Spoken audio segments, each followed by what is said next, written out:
probably the funnest thing I do all year, even though there's a lot of stress because, you're trying to put together.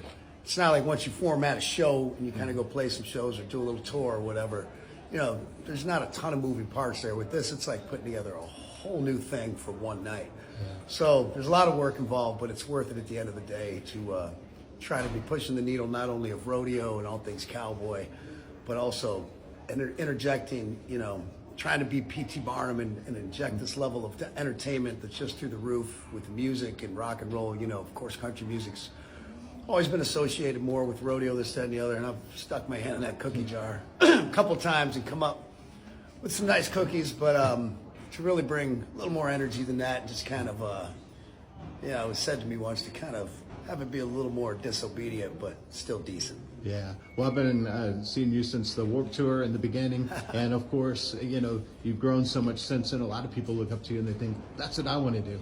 But it's so much harder than you just make it look easy. What advice do you give those kids out there? Work your ass off. Like, you got to be disciplined.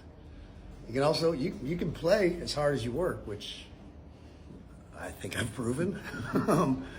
But make no mistake, it's hard work and there's a lot of honesty too. Being honest with yourself, I never considered myself the greatest singer, the greatest songwriter, the greatest player.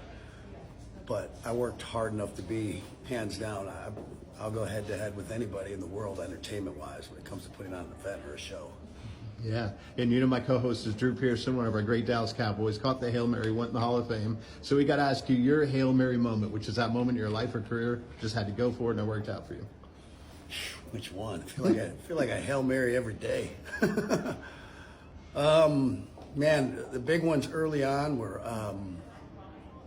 probably Woodstock and the '99 MTV Music Awards, I would say. Mm-hmm.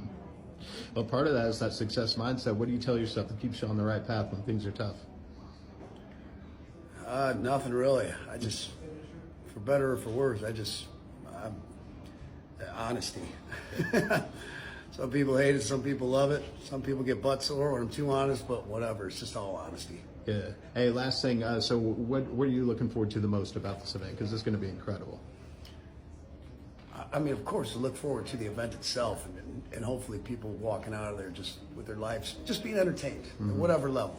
Hopefully it's life-changing for me. It was so entertaining. That would be my biggest wish. But what I look forward to personally is when it's all over that night. Yeah. And I get to go celebrate myself because it's a lot of work.